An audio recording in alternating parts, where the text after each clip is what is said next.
తిరుపతి జిల్లా railway Koduru Janasena MLA అరవ శ్రీధర్ చేసినటువంటి అరాచక పర్వం కూడా సర్వత్రా విమర్శలు వ్యక్తమవుతుంది. దీనికి సంబంధించి కూడా చూస్తే కనుక ఒక మహిళలకు సంబంధించి వివాహిత ఎవరైతే ఉన్నారో అవి బలవంతంగా లొంగ తీసుకోవడంతో పాటు చేసినటువంటి అయితే జరిగినటువంటి ఘటనకు సంబంధించి కూడా బాధితురాలు సెల్ఫీ వీడియోతో బయటపెట్టింది. దీనికి సంబంధించి మాట్లాడేందుకు మాజీ హోంమంత్రి తానేటి వనిత ఉన్నారు.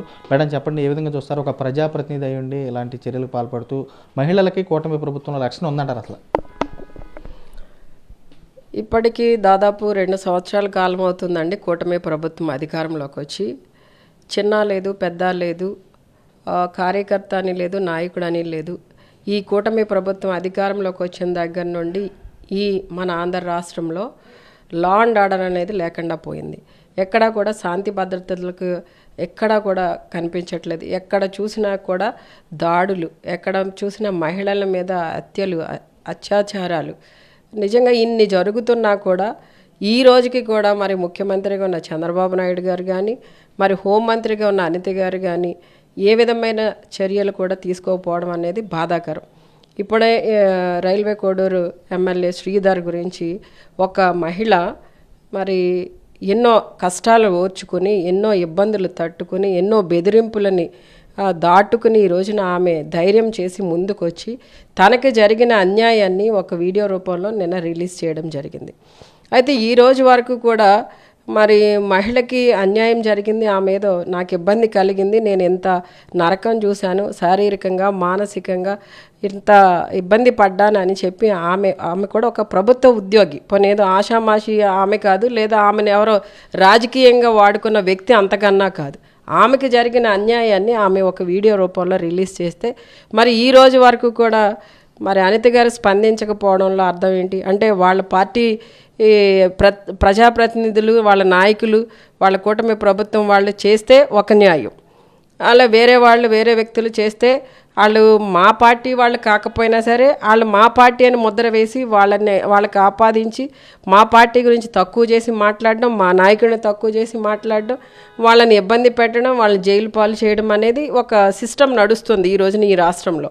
అంటే నిజంగా ఈ రోజున ఒక మహిళ ధైర్యంగా ముందుకు వచ్చి సంవత్సరంన్నరగా నేను ఇంత నరకం అనుభవిస్తున్నాను, నేను ఒంటరి మహిళను అవడం వల్ల నన్ను టార్గెట్ చేశాడు, నేను ప్రభుత్వ ఉద్యోగిని, నా బిడ్డను కూడా చంపుతానని నన్ను బెదిరించాడు, నన్ను బలవంతం చేశాడు, బలవంతం చేయడం వల్ల నా బిడ్డను చంపుతాననడం వల్ల ఇన్ని రోజులు నేను నోరు మూసుకుని ఉన్నానని ఆమె బాధను వ్యక్తం చేస్తే ఏం జరిగిందో అనేది కనీసం ఇప్పటి వరకు కూడా మరి పట్టించుకోకపోవడం పట్ల మరి ఒక మహిళ అయి ఉండి హోంమంత్రి మరి ఏం చేస్తున్నారు అనేది మేమందరం కూడా ప్రశ్నిస్తున్నాం.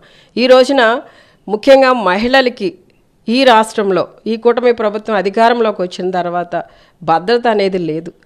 ఎక్కడ చూసినా కూడా వాళ్ళ మీద దాడులు, వాళ్ళ మీద అఘాయిత్యాలు, ఆఖరికి సోషల్ మీడియాలో కూడా ఏది పడితే అది మాట్లాడుతున్నారు. కానీ చంద్రబాబు నాయుడు గారు కానివ్వండి, పవన్ కళ్యాణ్ గారు కానివ్వండి ఏమని చెప్పారు, మహిళల మీద ఏదైనా ఇబ్బందికరంగా పోస్ట్ పెట్టినా లేదా మాట్లాడినా వెంటనే చర్యలు తీసుకుంటామని చంద్రబాబు నాయుడు గారు, తాట తీస్తామని పవన్ కళ్యాణ్ గారు మాట్లాడారు. మరి పవన్ కళ్యాణ్ గారు వాళ్ళ పార్టీకి చెందిన ఎమ్మెల్యేనే కదా, మరి ఇంతవరకు ఎందుకు స్పందించలేదు? మరి హోంమంత్రి గారు అనిత గారు ఒక మహిళ కదా, ఒక మహిళకి అన్యాయం జరిగింది, ఆమె మాట్లాడినప్పుడు ఎందుకు స్పందించలేదు?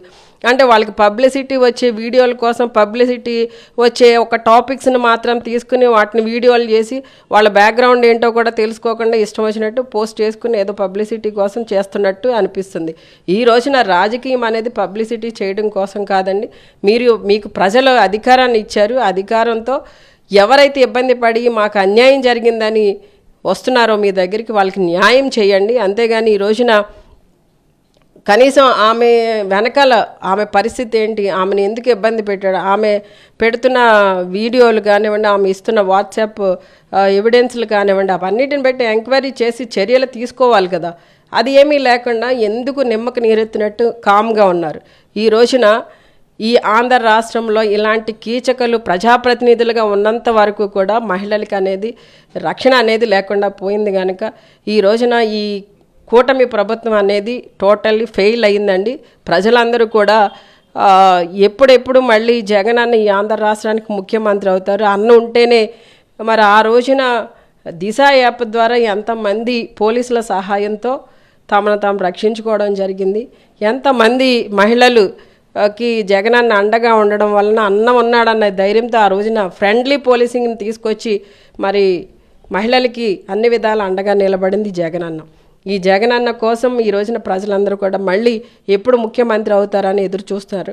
మన ఆంధ్ర రాష్ట్రంలో ఉన్న ప్రజలందరూ కూడా ఈ రోజున మళ్ళీ జగనన్న ఎప్పుడు ఈ రాష్ట్రానికి ముఖ్యమంత్రి అవుతారని ఎదురు చూస్తున్నారు. ఎందుకంటే నిజంగా జగనన్న ముఖ్యమంత్రిగా ఉన్నప్పుడు మహిళల కోసం, మహిళల యొక్క అభివృద్ధి కోసం, వాళ్ళ అభ్యుదయం కోసం, వాళ్ళ మహారాణులుగా ఉండాలని చెప్పి ప్రతి విధంగా అన్ని విధాలుగా ఎన్నో సంక్షేమ పథకాలు వాళ్ళకి అందించి వాళ్ళని మహిళా సాధికారత సాధించే దిశగా వాళ్ళందరికీ కూడా సపోర్ట్ చేయడం జరిగింది.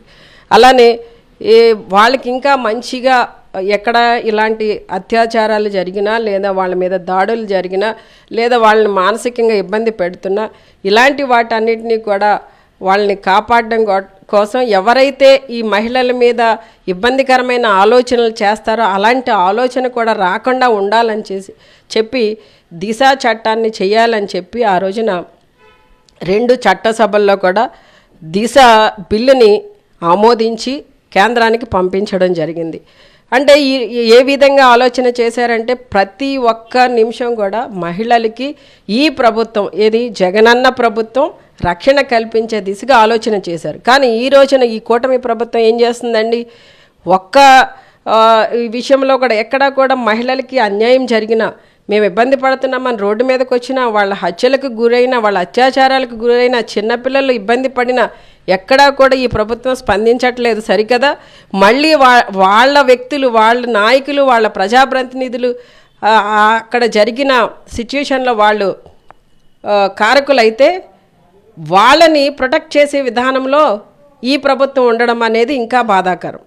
కొన్ని ఇన్సిడెంట్లు చూసుంటారు, ఆల్రెడీ బాధితులపైనే రివర్స్లో కేసులు పెట్టి వాళ్ళని ఇబ్బందులు పెట్టిన ఘటనలు కూడా అదే బయటకు వచ్చి చెప్పుకుందామన్నా కానీ స్వేచ్ఛ లేకుండా పోతుంది. ఏం చూస్తున్నారు? ఎగ్జాంపుల్గా మంత్రి సంధ్యారాణి గారు పిఏ ఉన్నాడండి సతీష్. అతను ఇలానే ఒక ప్రభుత్వ ఉద్యోగిని, ఆమె కూడా ఒంటరి మహిళ అని తెలిసి ఆమెని ఈ విధంగానే హింసించడం మొదలుపెట్టి ఆమెని అన్ని రకాలుగా బాధ పెడుతున్న సమయంలో ఆమె కూడా బయటకు వచ్చి నాకు ఇలా అన్యాయం జరిగింది, నన్ను ఇలా ఇబ్బంది పెడుతున్నారు, బాధ పెడుతున్నారు అని పలానా వ్యక్తి అని చెప్పేసి మంత్రి సంధ్యారాణి గారి పిఏ సతీష్ అని కూడా ఆమె చెప్పడం జరిగింది. అయితే ఎంత విచిత్రం అంటే ఈ కూటమి ప్రభుత్వంలో అతని మీద యాక్షన్ తీసుకోలేదు సరికదా, ఎవరైతే ఈ ప్రభుత్వ ఉద్యోగి వచ్చిందో ఒక మహిళ, ఆమె మీదనే కేసులు పెట్టి ఆమె మీదనే ఎఫ్ఐఆర్ ఫైల్ చేయడం అనేది ఈ కూటమి ప్రభుత్వం యొక్క ఘనత. ప్రధానంగా చెప్పండి, ఆల్రెడీ ఈ విషయంలోకి సంబంధించి అసలు ప్రజాప్రతినిధికి సంబంధించి ఎట్లా వ్యవహరించడం పట్ల ఏం కోరుకుంటున్నారు మీరు ప్రధానంగా? ఇప్పుడు ఎవరైతే మహిళ బయటకు వచ్చి నాకు అన్యాయం జరిగింది, నాకు న్యాయం చేయండి అని చెప్పి ఆమె వీడియో రిలీజ్ చేశారో, ఆమె ఆధారాలు చూపిస్తున్నారు, ప్రాపర్ ఇన్వెస్టిగేషన్ చేసి ఖచ్చితంగా ఆ మహిళకి న్యాయం జరగాలి.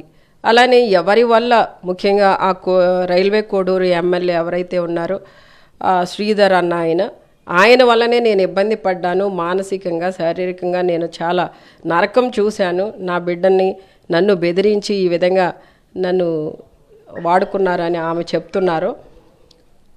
ఆ శ్రీధర్ని పదవి నుండి, పార్టీ నుండి కూడా బర్తరఫ్ చేయాలి. ఈ రోజున అతన్ని సస్పెండ్ చేసి ఈ రోజున ప్రజలకి మేము న్యాయం చేసాం, ఏదో మైక్ పట్టుకుని ఊకదంపడు ఉపన్యాసాలు ఇచ్చేసి అదేదో సినీ డైలాగులు చెప్పినట్టు చెప్పేయడం కాకుండా వాళ్ళ పార్టీలో వాళ్ళ ప్రజాప్రతినిధులు లేదా వాళ్ళ నాయకులు చేస్తున్న ఇబ్బందికరమైన సంఘటనలను ఖండించి ఎవరైతే వీళ్ళ నాయకులు, ఈ జనసేన నాయకులు వాళ్ళు ఇబ్బంది పడ్డారో వాళ్ళకి న్యాయం చేయాలి. అది నాయకుడి లక్షణం. వినూత్న అనే అమ్మాయి వాళ్ళ డ్రైవర్నే హత్య చేసిన కేసులో ఆమె అరెస్ట్ అయ్యారు.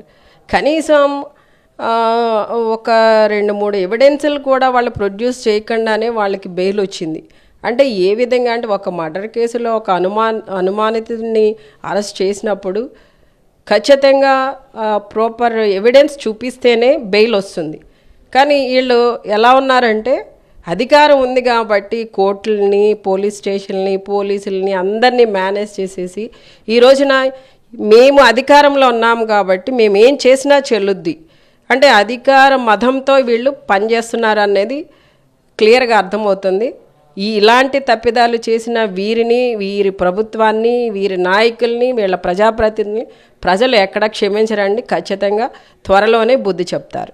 చూడొచ్చు క్షేత్రస్థాయిలో కూడా ఏదైతే ఈ ఘటనకు సంబంధించి కూడా రైల్వే కోడూరు ఎమ్మెల్యే ఎవరున్నారో చేసినటువంటి కీచక పరమపై కూడా బాధితురాలికి అండగా నిలబడి అతనిపై చర్యలు తీసుకోవాలి, అతని ఎమ్మెల్యే పదవిని కూడా బర్తరఫ్ చేయాలని చెబుతున్నారు. మరోవైపు చూస్తే క్షేత్రస్థాయిలో కూడా గతంలో తమ హయాంలో చేసినటువంటి దిశ చట్టం కూడా జగన్మోహన్ రెడ్డి మహిళలకు అండగా నిలిచారు. అలాంటి చట్టాలని నిర్వీర్యం చేస్తూ కూడా కూటమి ప్రభుత్వం వచ్చిన తర్వాత రాష్ట్రంలో మహిళలకు రక్షణ కరువైందని చెప్పి మాజీ హోంమంత్రి కూడా స్పష్టం చేసి కూడా కనబడుతుంది.